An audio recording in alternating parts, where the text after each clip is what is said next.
નમસ્કાર. આજે આપણે ટાટ હાયર સેકન્ડરી અને ટાટ સેકન્ડરીની મેઇન્સ એક્ઝામ માટે ગુજરાતી ભાષા સજ્જતાનું મોડેલ પ્રશ્નપત્ર અને તેના જવાબ જોઈશું. હવે આ પેપર કુલ 100 ગુણનું હોય છે અને 150 મિનિટનો આપણને સમય મળે છે આ પેપર લખવા માટે. સૌથી પહેલાં આપણે સૂચના જોઈ લઈએ.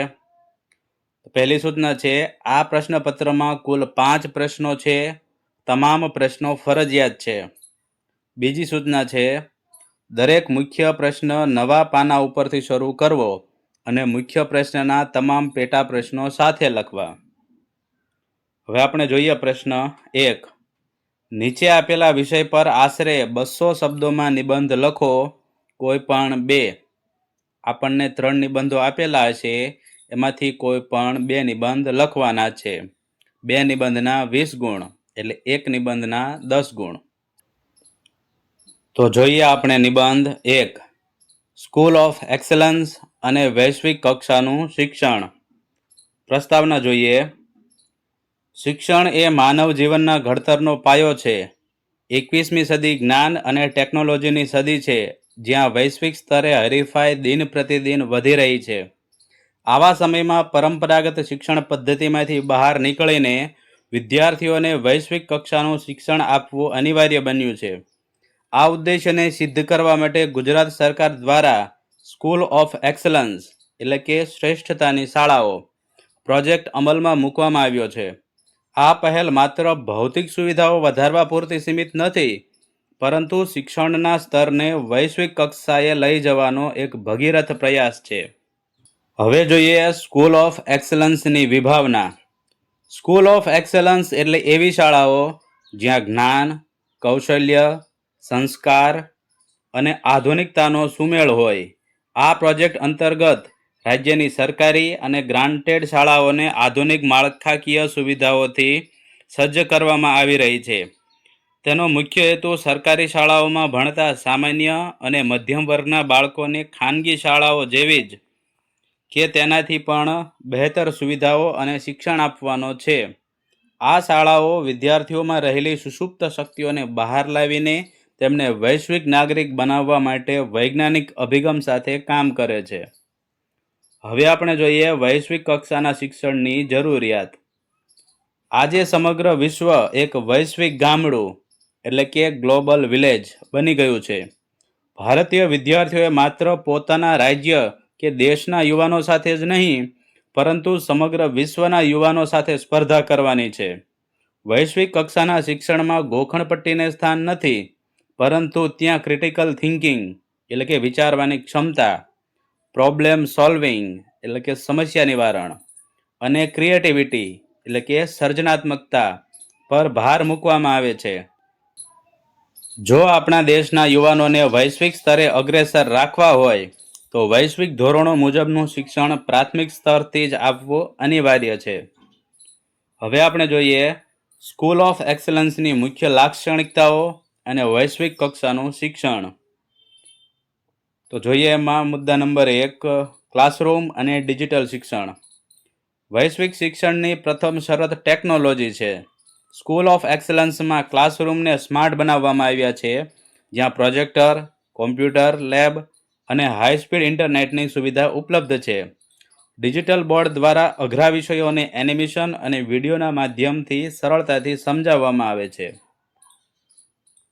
પછી આપણે બીજો મુદ્દો જોઈએ, સ્ટેમ એટલે કે STEM શિક્ષણ પર ભાર.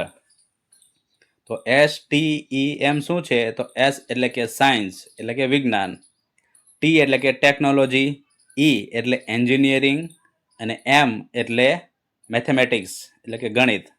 તો વિજ્ઞાન, ટેકનોલોજી, એન્જિનિયરિંગ અને ગણિતના શિક્ષણ માટે આ શાળાઓમાં આધુનિક પ્રયોગશાળાઓ અને અટલ ટિંકરિંગ લેબની સ્થાપના કરવામાં આવી છે. આનાથી વિદ્યાર્થીઓમાં વૈજ્ઞાનિક દ્રષ્ટિકોણ અને સંશોધનની વૃત્તિ ખીલે છે. પછીનો મુદ્દો છે ગુણવત્તાસભર શિક્ષકોની ટીમ. વૈશ્વિક કક્ષાનું શિક્ષણ આપવા માટે શિક્ષકોનું પણ સક્ષમ હોવું જરૂરી છે. આ પ્રકલ્પ હેઠળ શિક્ષકોને ખાસ વૈશ્વિક પદ્ધતિઓ મુજબની તાલીમ આપવામાં આવે છે જેથી તેઓ વિદ્યાર્થીઓનું યોગ્ય માર્ગદર્શન કરી શકે. પછીનો મુદ્દો છે ભાષાકીય કૌશલ્ય અને વૈશ્વિક જોડાણ. આ શાળાઓમાં માતૃભાષા ઉપરાંત અંગ્રેજી અને અન્ય આધુનિક ભાષાઓ પર પણ ભાર મૂકવામાં આવે છે, જેથી વિદ્યાર્થીઓ વિશ્વના કોઈ પણ ખૂણે પોતાની વાત મજબૂતાઈથી રજૂ કરી શકે. પછીનો મુદ્દો છે સર્વગ્રાહી વિકાસ. વૈશ્વિક શિક્ષણ માત્ર પુસ્તકીય જ્ઞાન આપતું નથી. સ્કૂલ ઓફ એક્સલન્સમાં રમતગમત, સંગીત, ચિત્રકામ, યોગ અને યોગક્ષેમ જેવી પ્રવૃત્તિઓ દ્વારા વિદ્યાર્થીઓના શારીરિક અને માનસિક વિકાસ પર પૂરતું ધ્યાન આપવામાં આવે છે. પછી આપણે જોઈએ સમાજ અને રાષ્ટ્ર પર પ્રભાવ. આ પ્રોજેક્ટથી શિક્ષણ ક્ષેત્રે એક મોટી ક્રાંતિ આવી રહી છે.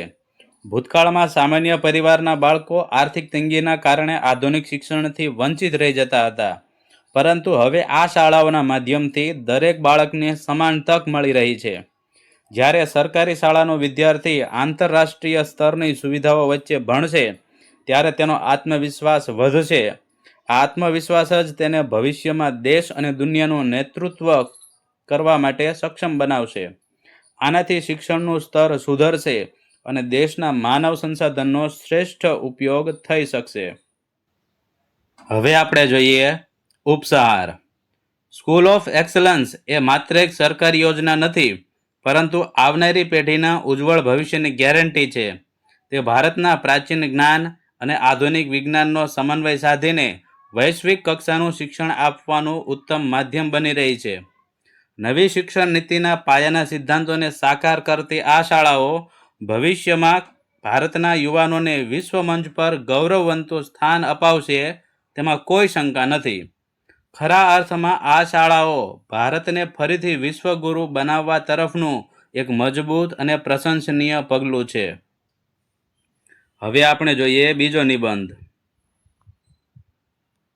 તો બીજો નિબંધ છે વર્તમાન સમયમાં સોશિયલ મીડિયાની યુવાધન પર અસરો. પ્રસ્તાવના આપણે જોઈએ. આજનો યુગ એ માહિતી અને ટેકનોલોજીનો યુગ છે.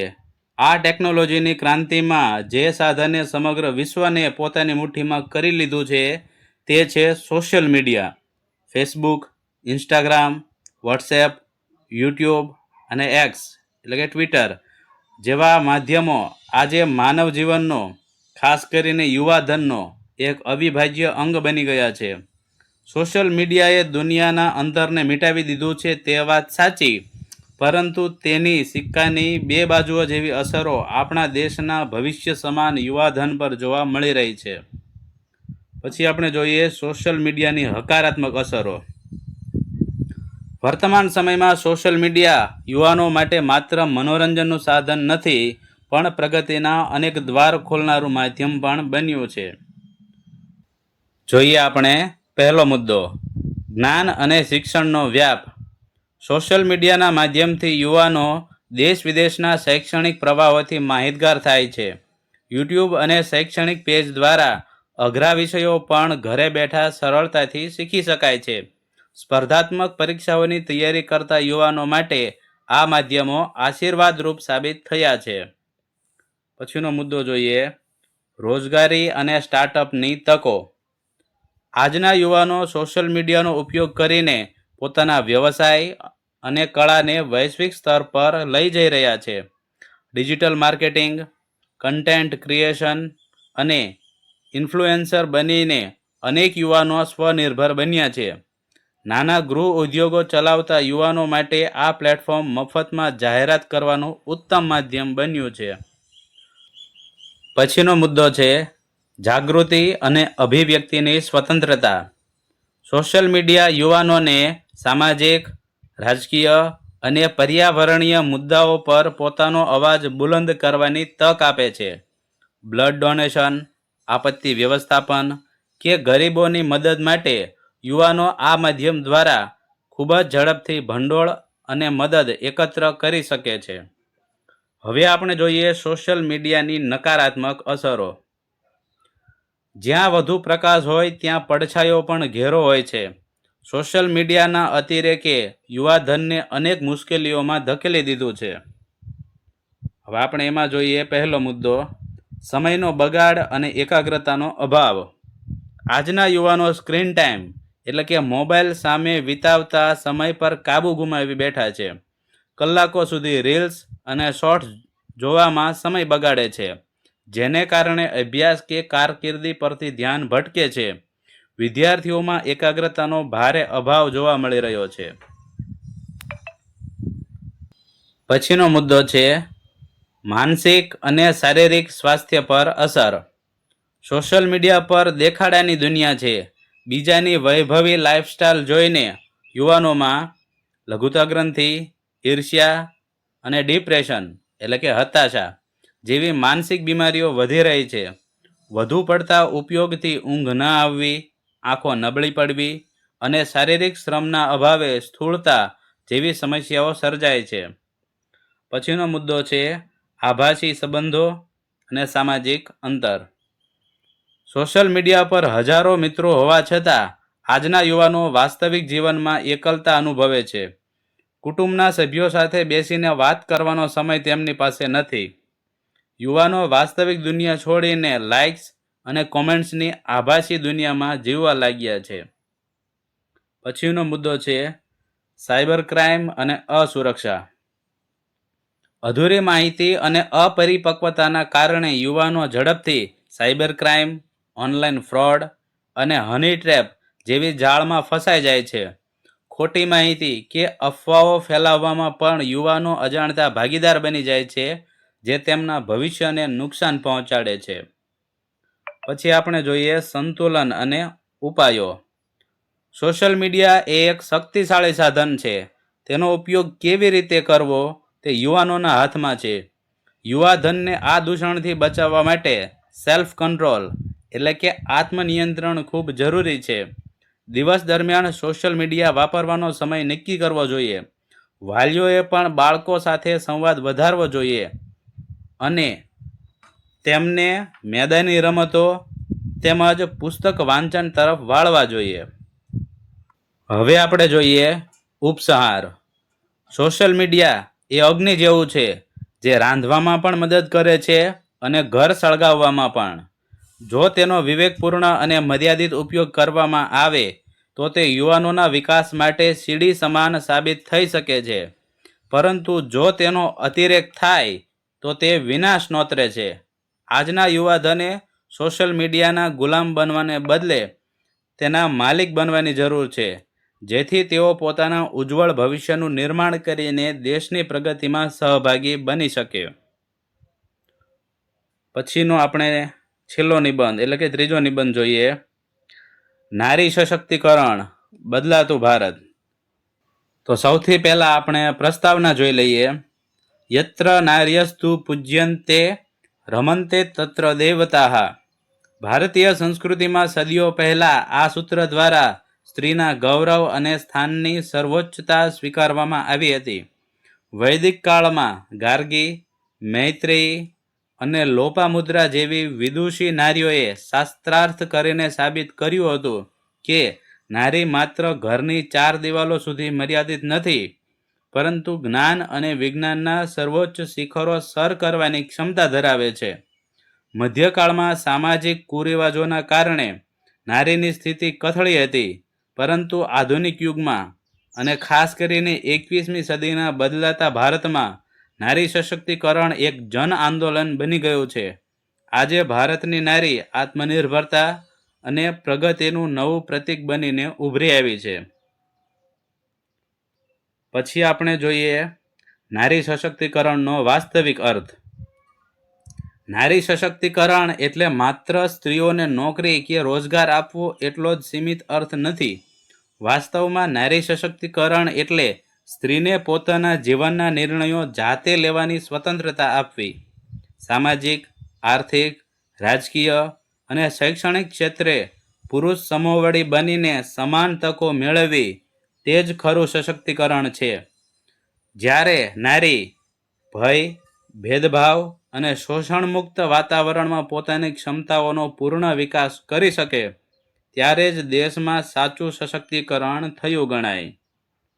પછી આપણે જોઈએ બદલાતા ભારતમાં સ્ત્રીઓની બદલાતી ભૂમિકા. આજનો ભારત દેશ એક મોટા પરિવર્તનનો સાક્ષી બની રહ્યો છે. જે ક્ષેત્રોમાં ક્યારેય સ્ત્રીઓની હાજરી કલ્પના બહારની હતી, આજે ત્યાં નારી શક્તિનું પ્રભુત્વ જોવા મળે છે. પછી એમાં મુદ્દો જોઈએ આપણે, શિક્ષણ ક્ષેત્રે ક્રાંતિ. કોઈ પણ સશક્તિકરણનો પાયો શિક્ષણ છે. આજે શાળા કોલેજો અને યુનિવર્સિટીઓના પરિણામો ઉપર નજર કરીએ તો દીકરીઓ અવ્વલ નંબરે આવતી જોવા મળે છે.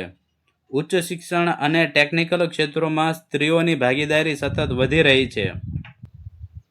પછીનો મુદ્દો છે આર્થિક અને કોર્પોરેટ જગત. સ્ત્રીઓ હવે માત્ર નોકરિયાત નથી, પણ બિઝનેસ લીડર્સ અને આંત્રપ્રિન્યોર એટલે કે ઉદ્યોગ સાહસિક બની રહી છે. સ્ટાર્ટઅપ ક્ષેત્રે ભારતની અનેક મહિલાઓએ યુનિકોર્ન કંપનીઓ સ્થાપીને દેશની અર્થવ્યવસ્થામાં મોટું યોગદાન આપ્યું છે. બેન્કિંગ, આઈટી અને ફાઇનાન્સ જેવા ક્ષેત્રોમાં મહિલાઓ ઉચ્ચ હોદ્દાઓ સંભાળી રહી છે. પછીનો આપણે મુદ્દો જોઈએ, રક્ષણ અને સૈન્ય સેવામાં પ્રગતિ. બદલાતા ભારતનું સૌથી ગૌરવશાળી ચિત્ર એ છે કે ભારતીય સેનાના ત્રણેય દળોમાં એટલે કે ભૂમિ સેના, નૌકા સેના અને વાયુસેના મહિલા અધિકારીઓની સક્રિય ભરતી થઈ રહી છે. આજે ભારતની દીકરીઓ ફાઇટર જેટ વિમાનો ઉડાવી રહી છે અને સરહદોની રક્ષામાં પુરુષો સાથે ખભે ખભા મિલાવીને ઊભી છે. પછીનો મુદ્દો જોઈએ, રમતગમત ક્ષેત્રે વૈશ્વિક ડંકો. ઓલિમ્પિક્સ, કોમનવેલ્થ કે એશિયન ગેમ્સ જેવી વૈશ્વિક રમતગમત સ્પર્ધાઓમાં ભારતની દીકરીઓએ મેડલો જીતીને તિરંગાનું ગૌરવ વધાર્યું છે. ગ્રામીણ વિસ્તારોમાંથી આવતી યુવતીઓ પણ વૈશ્વિક સ્તરે ભારતની ઓળખ બની રહી છે. પછીનો મુદ્દો છે રાજકીય સશક્તિકરણ. પંચાયતી રાજ સંસ્થાઓથી લઈને સંસદ સુધી મહિલાઓની ભાગીદારી મજબૂત બની છે. દેશના સર્વોચ્ચ બંધારણીય પદ એટલે કે રાષ્ટ્રપતિ પદ પર પણ મહિલાઓ દેશનું નેતૃત્વ કરી ચૂકી છે અને કરી રહી છે, જે ભારતીય લોકશાહીની પરિપક્વતા દર્શાવે છે. પછી આપણે જોઈએ સરકારી યોજનાઓ અને કાયદાકીય પીઠબળ. ભારત સરકારે અને રાજ્ય સરકારોએ નારીના ઉત્થાન માટે અનેક કલ્યાણકારી યોજનાઓ અમલમાં મૂકી છે. બેટી બચાવો, બેટી પઢાઓ અભિયાન દ્વારા સમાજની માનસિકતા બદલવાનો મોટો પ્રયાસ થયો છે. સુકન્યા સમૃદ્ધિ યોજના, મુદ્રા લોન કે જેમાં મહિલા ઉદ્યોગ સાહસિકોને પ્રાધાન્ય મળે છે, અને ઉજ્જવલા યોજના જેવી યોજનાઓએ મહિલાઓના સામાજિક અને આર્થિક સ્તરને ઊંચું લાવવામાં મદદ કરી છે. આ ઉપરાંત કાર્યસ્થળ પર મહિલાઓની સુરક્ષા માટેના કડક કાયદાઓએ તેમને મુક્તપણે કામ કરવાનું વાતાવરણ પૂરું પાડ્યું છે. હવે જોઈએ હજુ પણ બાકી રહેલા પડકારો. નવા ભારતમાં ચિત્ર બદલાયું છે તેમાં કોઈ શંકા નથી, પરંતુ સિક્કાની બીજી બાજુ પણ જોવી એટલી જરૂરી છે. આજે પણ ગ્રામીણ વિસ્તારોમાં ક્યાંક દીકરીઓ ડ્રોપ આઉટ એટલે કે શાળા છોડી દેવી નો ભોગ બને છે. કન્યા ભ્રૂણ હત્યા, ઘરેલું હિંસા અને સમાજના અમુક વર્ગોમાં પ્રવર્તતી પિતૃસત્તાક માનસિકતા હજુ પણ મોટા પડકારો છે. શહેરોમાં સ્ત્રીઓની સુરક્ષા એક ચિંતાનો વિષય રહે છે. જ્યાં સુધી દેશની પ્રત્યેક નારી સુરક્ષિત અને સન્માનિત અનુભવ ન કરે ત્યાં સુધી સશક્તિકરણ અધૂરું છે. હવે આપણે જોઈએ ઉપસંહાર. સ્વામી વિવેકાનંદે કહ્યું હતું કે જેમ એક પાંખથી પક્ષી ઉડી શકતું નથી, તેમ સ્ત્રીઓની સ્થિતિ સુધાર્યા વિના જગતના કલ્યાણની કોઈ સંભાવના નથી. નારી સશક્તિકરણ એ કોઈ ઉપકાર નથી, પણ દેશના સર્વાંગી વિકાસ માટેની અનિવાર્ય શરત છે. બદલાતું ભારત ત્યારે જ ખરા અર્થમાં વિકસિત ભારત બનશે જ્યારે નારીને દયાનું પાત્ર નહીં પણ શક્તિનું પ્રતીક માનવામાં આવશે. કવિ નર્મદના શબ્દોમાં કહીએ તો, સ્ત્રીઓ કેળવણી પામશે તો દેશનો ઉદ્ધાર આપોઆપ થશે. આજના સમયમાં ભારતની નારી પોતાની આસમાની ઉડાન ભરવા માટે સજ્જ છે અને તેનો વિકાસ એ જ ભારતના ઉજ્જવળ ભવિષ્યની ગેરંટી છે. હવે આપણે જોઈએ પ્રશ્ન નંબર 2. નીચે આપેલા ગદ્યમાંથી આશરે 1/3 ભાગમાં તમારા શબ્દોમાં સંક્ષેપ કરો.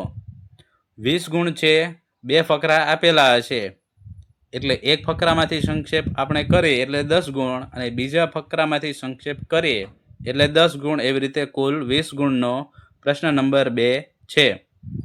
હવે આપણે ફકરો જોઈએ. અત્યારના યુગમાં ભૌતિક સુખ સુવિધાઓ પાછળની આંધળી દોટમાં માણસ પોતાના મનની શાંતિ ગુમાવી બેઠો છે. સુખ એટલે વધુ પૈસા, મોટું મકાન કે વૈભવી ગાડી, એવી એક ભ્રામક માન્યતા પ્રવર્તી રહી છે. માણસ રાત દિવસ કમાવવાની ચિંતામાં એટલો વ્યસ્ત રહે છે કે પોતાના પરિવાર, સંતાનો અને પોતાના સ્વાસ્થ્યને પણ સમય આપી શકતો નથી. પૈસાથી સાધન ખરીદી શકાય છે, પણ સાધના કે સંતોષ ખરીદી શકાતા નથી. સાચું સુખ ભૌતિક વસ્તુઓમાં નથી, પરંતુ મનની પ્રસન્નતા અને સંતોષમાં રહેલું છે. જેને જીવનમાં સંતોષ ભરી ગયો છે તે સૌથી મોટો ધનવાન છે. જો માનવી પોતાની જરૂરિયાતો મર્યાદિત રાખે અને જે મળ્યું છે તેમાં આનંદ માનતા શીખે તો માનસિક તણાવ આપોઆપ ગાયબ થઈ જાય. આજના યુવાધનને આ જીવન મૂલ્ય સમજવાની ખાસ જરૂર છે. હવે આપણે એનું સંક્ષેપીકરણ કરીએ તો એનું શીર્ષક છે સાચું સુખ અને સંતોષ.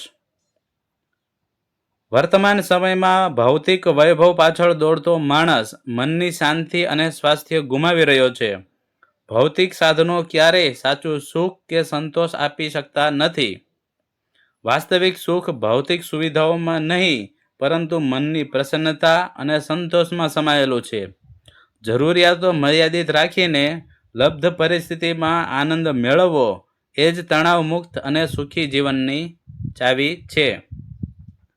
બીજો ફકરો આપણે જોઈએ.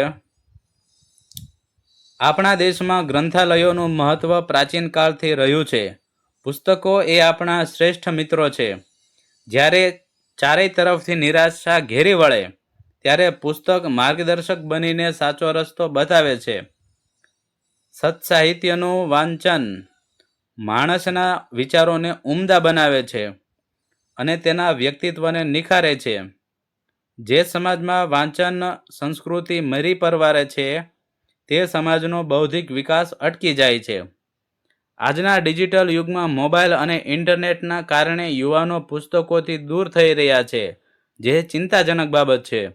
સોશિયલ મીડિયા આપણને માહિતી આપી શકે છે, પણ ઊંડું જ્ઞાન અને વૈચારિક સ્પષ્ટતા તો માત્ર પુસ્તકો જ આપી શકે. ઘર ઘરમાં નાનું ગ્રંથાલય હોવું જોઈએ, જેથી આવનારી પેઢીને વાંચનના સંસ્કાર મળે. હવે આપણે તેનું સંક્ષેપીકરણ જોઈએ. પુસ્તકો માણસના શ્રેષ્ઠ મિત્ર, માર્ગદર્શક અને બૌદ્ધિક વિકાસના આધાર સ્તંભ છે. સત્સાહિત્યનું વાંચન માનવીના વ્યક્તિત્વ અને વિચારોને ઉદાત્ત બનાવે છે. આજના ડિજિટલ યુગમાં સોશિયલ મીડિયા માત્ર માહિતી આપે છે, જ્યારે સાચું અને ઊંડું જ્ઞાન પુસ્તકોમાંથી જ મળે છે. તેથી ભાવિ પેઢીના સંસ્કાર સિંચન માટે વાંચન સંસ્કૃતિ જીવંત રાખવી અનિવાર્ય છે. હવે આપણે જોઈએ પ્રશ્ન નંબર 3. આશરે 100 શબ્દોમાં પત્ર લેખન કરો. બંને ફરજિયાત. એટલે કે પ્રશ્ન 3 20 ગુણનો છે, 2 પત્રો હશે અને બંને લખવા ફરજિયાત છે. એક પત્રના 10 ગુણ એટલે 2 પત્રના 20 ગુણ. તો જોઈએ આપણે પહેલો પત્ર. વિદ્યાર્થીઓની શાળામાં અનિયમિતતા અને શૈક્ષણિક નબળાઈ અંગે વાલીને પત્ર લખો. તો આ પત્ર આચાર્ય શ્રી વાલીને લખશે. તો અહીંયા આપણે લખશું અ બ ક, સરનામું લાઈન 1, સરનામું લાઈન 2, પછી આપણે શહેર કે ગામનું નામ લખશું, પછી તારીખ લખવાની. આ બધું આપણે જમણી બાજુ લખશું. હવે ડાબી બાજુ નીચેથી લખવાનું પ્રતિ, પછી શ્રીમાન. હવે અહીંયા આપણે વાલીને પત્ર લખવાના છે તો વાલીનું નામ અથવા ત થ દ એવું લખશું. પછી આપણે સરનામું લખવાનું, પછી વાલી જે શહેર કે ગામમાં રહેતા હોય આપણે એ નામ લખશું. પછી થોડી જગ્યા રાખીને વિષય લખવાનો. તો આપના પાલ્યની શાળામાં અનિયમિતતા અને દ્વિતીય કસોટીના નબળા પરિણામ અંગે. આપના પાલ્યની એટલે કે આપણા દીકરા અથવા દીકરીની.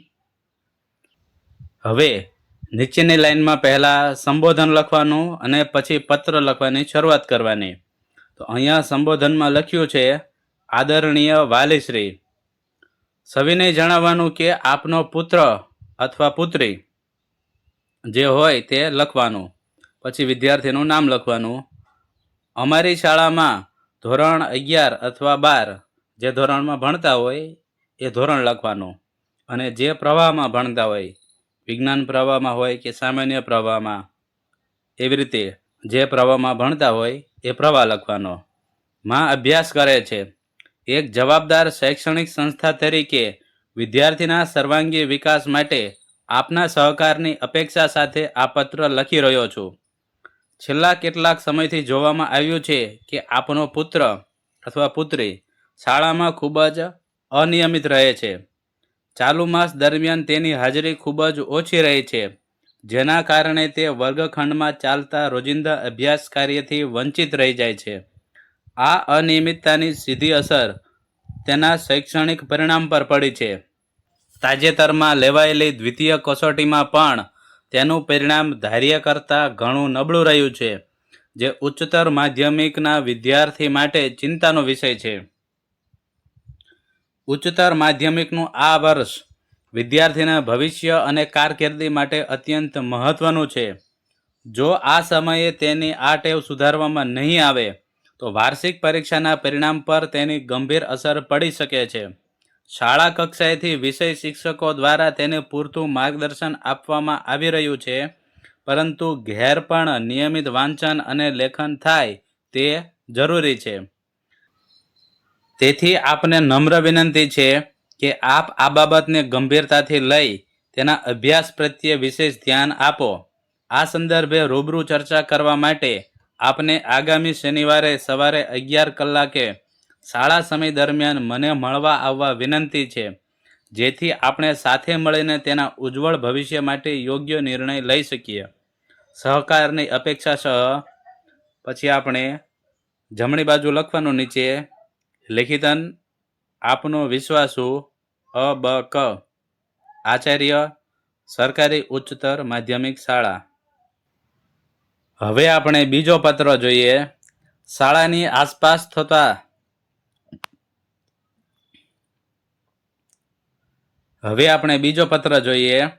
શાળાની આસપાસ થતા ધ્વનિ પ્રદૂષણને અટકાવવા બાબતે મ્યુનિસિપલ કમિશનર શ્રીને પત્ર લખો. તો સૌથી પહેલા આપણે આપણું નામ સરનામું લખીએ. અ.બ.ક. સરનામું લાઈન 1, સરનામું લાઈન 2, પછી જિલ્લો અને પછી લખશું તારીખ. આ બધું જમણી બાજુ લખવાનું છે. પછી આપણે ડાબી બાજુ લખશું પ્રતિ મ્યુનિસિપલ કમિશનર શ્રી, મહાનગરપાલિકા કચેરી, અને પછી આપણે લખશું જિલ્લો.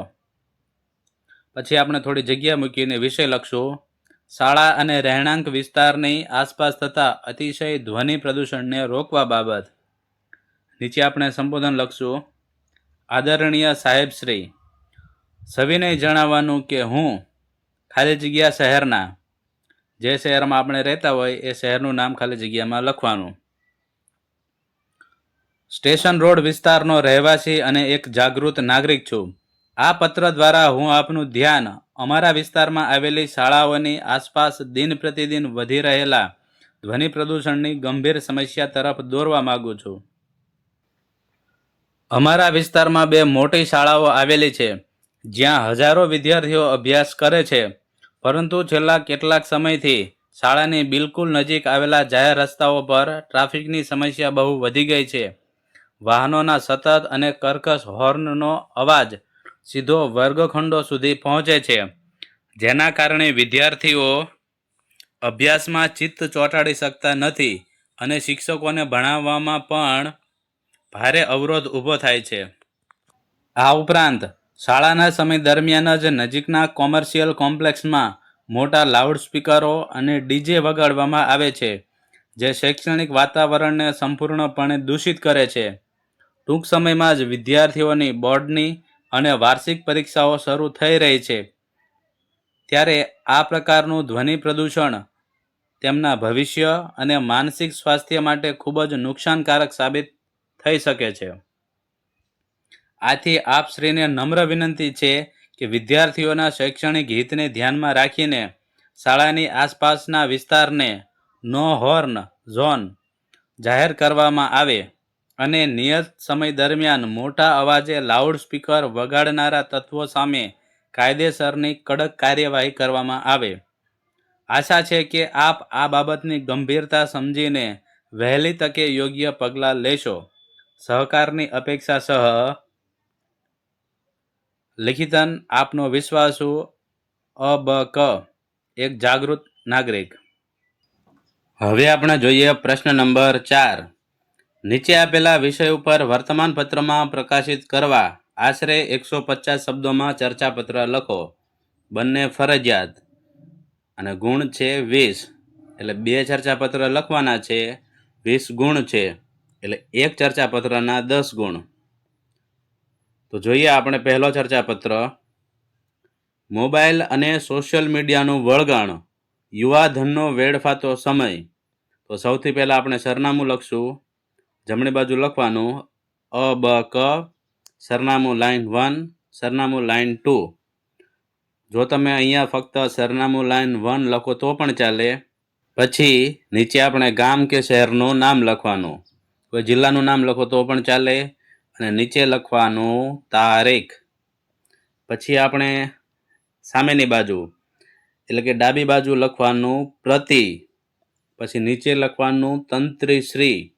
ચર્ચાપત્રમાં આપણે તંત્રીશ્રી એવું જ લખવાનું છે, કેમ કે આપણે ચર્ચાપત્ર હંમેશા તંત્રીને જ લખવાનો છે. પછી આપણે વર્તમાનપત્રનું નામ લખવાનું અને પછી જે શહેર કે જિલ્લો હોય એનું નામ લખવાનું. પછી નીચેની લાઈનમાં થોડી જગ્યા રાખીને આપણે વિષય લખશું. મોબાઈલ અને સોશિયલ મીડિયાનું વળગાણ, યુવાધનનો વેડફાતો સમય અંગેનું ચર્ચાપત્ર પ્રકાશિત કરવા બાબત. પછી નીચે આપણે સંબોધન લખશું.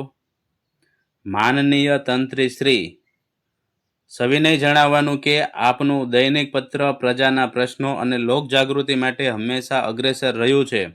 હાલના સમયમાં સમાજમાં મોબાઈલ અને સોશિયલ મીડિયાનું વળગાણ, યુવાધનનો વેડફાતો સમય અંગે ખૂબ જ ચર્ચા અને ચિંતા જોવા મળી રહી છે.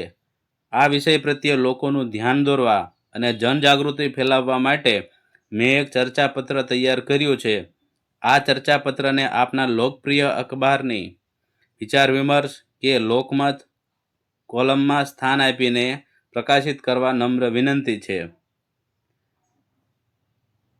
પછી આપણે જમણી બાજુ નીચે લખશું લિખિતન આપનો વિશ્વાસુ અબક, અને એની નીચે ડાબી બાજુ લખવાનું બિડાણ ચર્ચાપત્ર.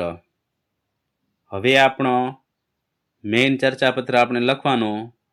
તો સૌથી પહેલાં આપણે શીર્ષક લખવાનું મોબાઈલ અને સોશિયલ મીડિયાનું વળગાણ, યુવાધનનો વેડફાતો સમય. આજે ભારત વિશ્વમાં સૌથી વધુ યુવા વસ્તી ધરાવતો દેશ છે.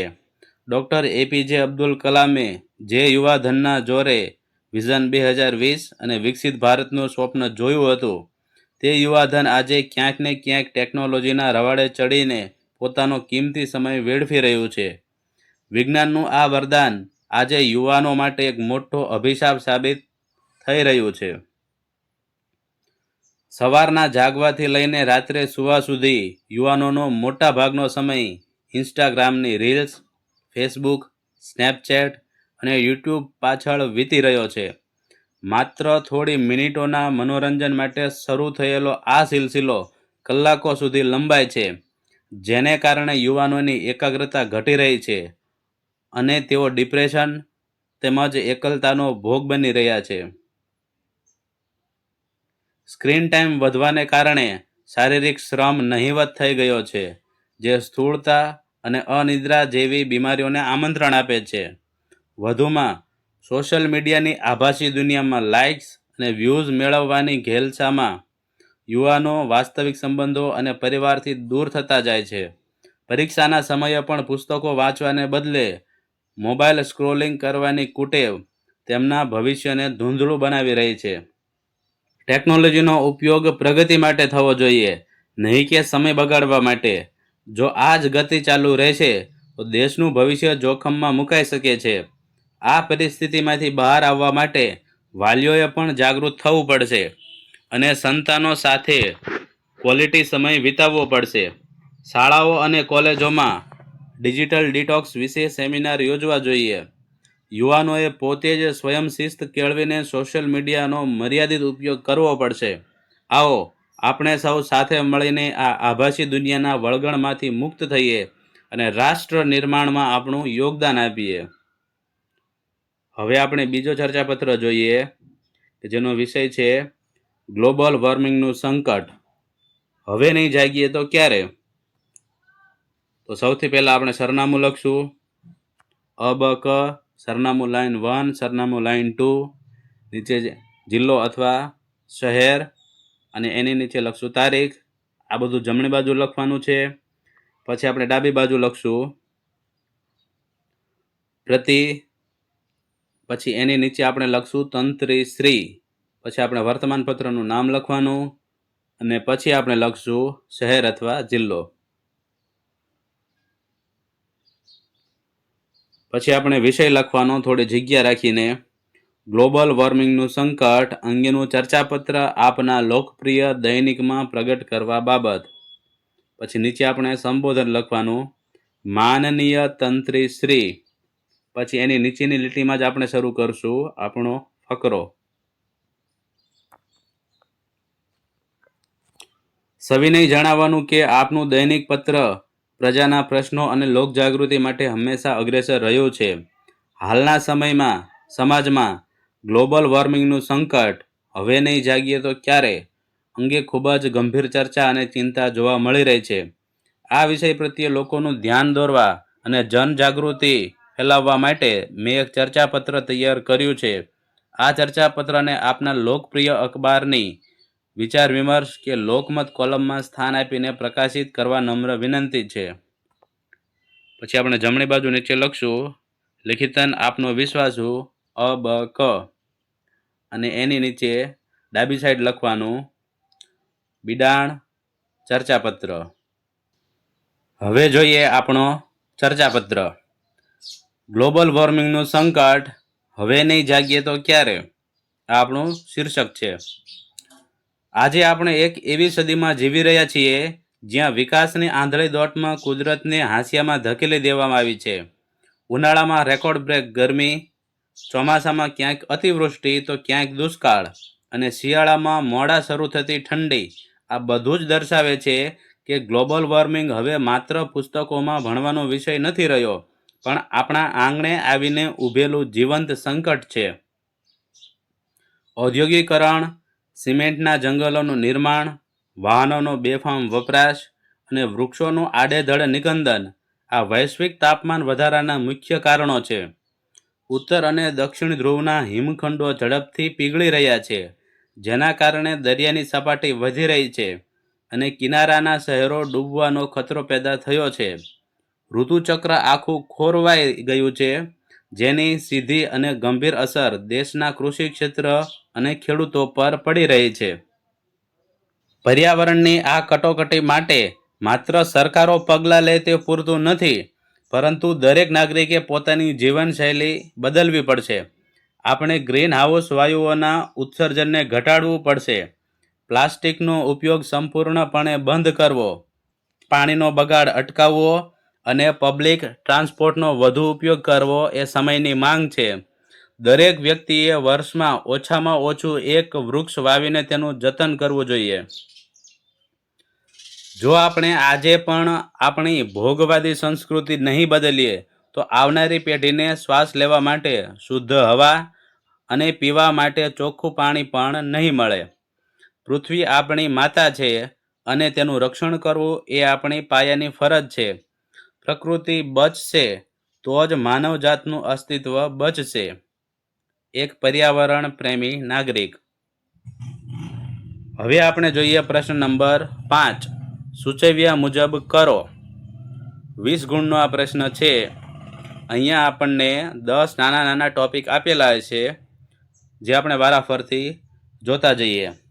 દરેક ટોપિકના 2 ગુણ છે. તો સૌથી પહેલો ટોપિક છે રૂઢિપ્રયોગનો. તો જોઈએ, રૂઢિપ્રયોગનો અર્થ આપી વાક્યમાં પ્રયોગ કરો.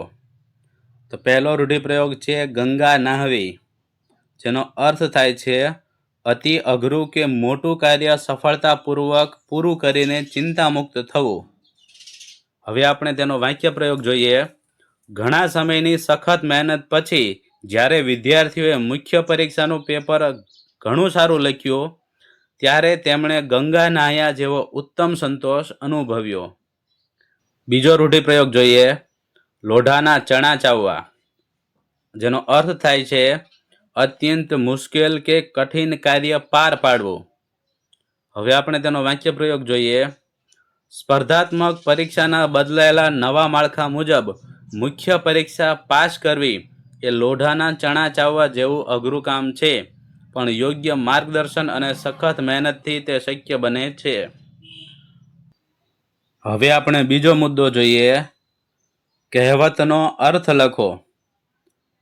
તો એમાં પહેલી કહેવત જોઈએ, વાવે તેવું લણે અને ખોદે તેવું પડે, જેનો અર્થ થાય છે માણસ જેવા કર્મો કરે છે તેવું જ તેને પરિણામ ભોગવવું પડે છે.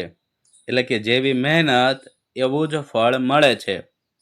બીજી કહેવત જોઈએ, નાનો છોડ વાળો તેમ વળે, જેનો અર્થ થાય છે બાળપણમાં જ બાળકોને જેવા સંસ્કાર અને કેળવણી આપીએ તેવા જ ગુણો તેનામાં જીવનભર દ્રઢ થાય છે. હવે આપણે જોઈએ ત્રીજો પોઈન્ટ, સમાસ. સમાસનો વિગ્રહ કરી તેનો પ્રકાર જણાવો. તો જોઈએ આપણે પહેલો સમાસ, કલ્પવૃક્ષ. સમાસનો વિગ્રહ થાય કલ્પ પૂર્ણ કરનારું વૃક્ષ, અને સમાસનો પ્રકાર છે મધ્યમપદ લોપી સમાસ. પછી આપણે બીજો સમાસ જોઈએ, જીવન સરિતા. સમાસનો વિગ્રહ થાય જીવનરૂપી સરિતા, અને સમાસનો પ્રકાર થાય કર્મધારય સમાસ. હવે આપણે પછીનો પોઈન્ટ જોઈએ, 4. નીચે આપેલી પંક્તિઓમાંનો છંદ ઓળખાવો. તો સૌથી પહેલી પંક્તિ આપેલી છે, ધમાલ ન કરો ધરો સબૂરી બીડશો ના લવ.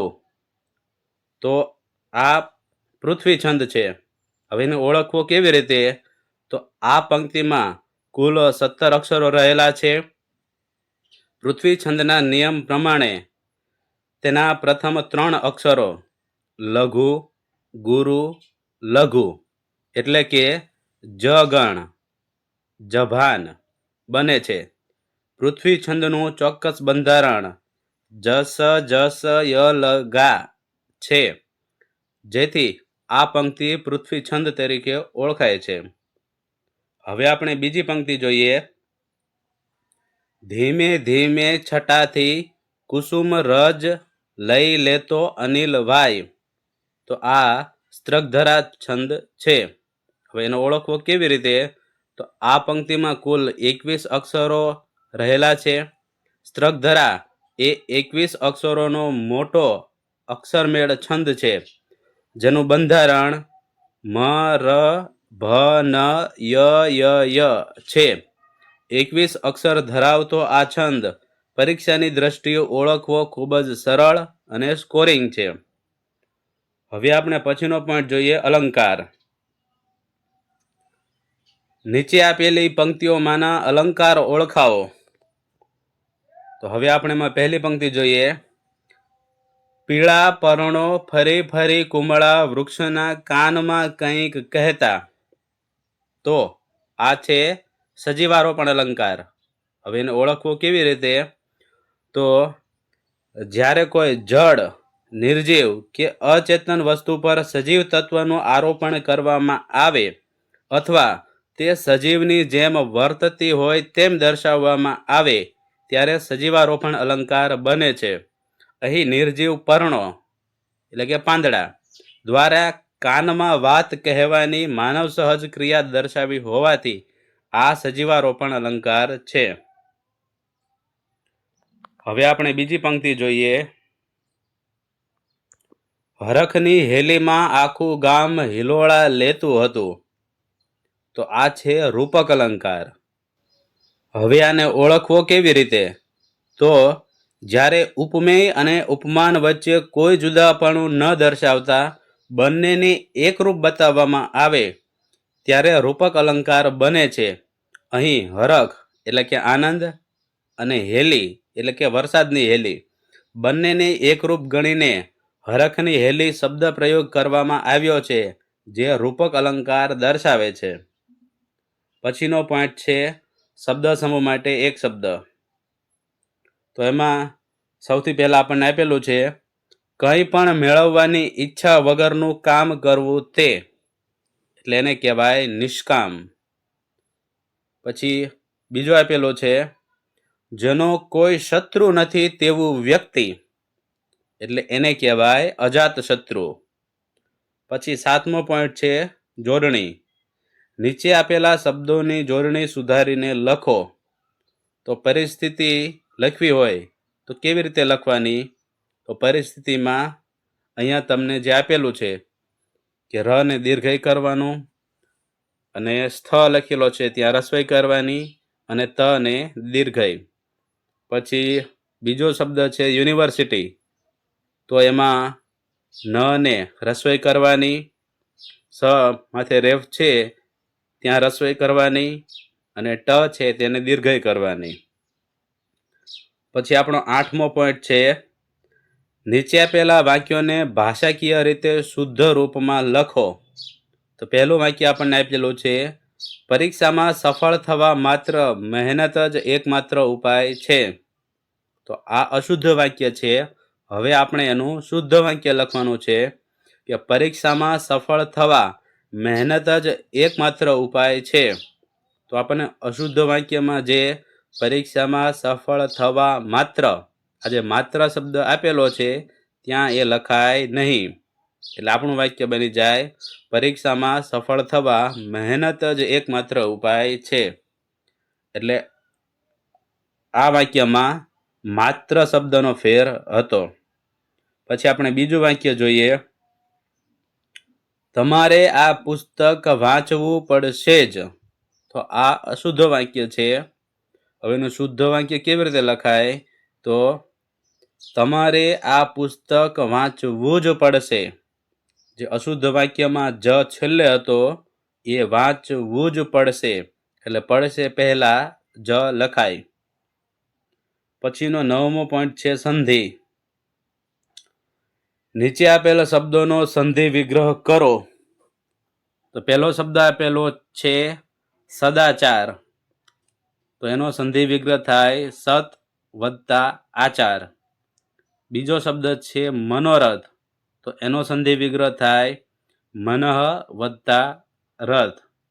પછીનો અને છેલ્લો 10મો પોઈન્ટ છે નીચે આપેલા વાક્યોનું કૌંસમાં આપેલ સૂચના મુજબ વાક્યમાં રૂપાંતર કરો. તેમાં પહેલું વાક્ય આપેલું છે શિક્ષક નવું પ્રશ્નપત્ર તૈયાર કરે છે, અને કૌંસમાં આપેલું છે પ્રેરક વાક્યમાં રૂપાંતર કરો. તો પ્રેરક વાક્ય બનશે આચાર્યશ્રી શિક્ષક પાસે નવું પ્રશ્નપત્ર તૈયાર કરાવે છે. બીજું વાક્ય જોઈએ. ઉમેદવારોથી મુખ્ય પરીક્ષાનું પેપર ખૂબ જ સારું લખાયું. કૌંસમાં આપેલું છે કર્તરી વાક્યમાં રૂપાંતર કરો. તો એનું કર્તરી વાક્ય થશે ઉમેદવારોએ મુખ્ય પરીક્ષાનું પેપર ખૂબ જ સારું લખ્યું. તો આ હતું આપણું 100 ગુણનું ગુજરાતી ભાષા સજ્જતાનું મોસ્ટ આઈએમપી મોડેલ પેપર. તો આ પેપર તમને કેવું લાગ્યું એ કોમેન્ટમાં અમને જરૂરથી જણાવશો. જો તમને અમારો આ વિડીયો પસંદ આવ્યો હોય તો વિડીયોને લાઈક કરજો, કોમેન્ટ કરજો, શેર કરજો, અને અમારી યુટ્યુબ ચેનલને સબસ્ક્રાઈબ કરજો. જય હિન્દ, જય ભારત.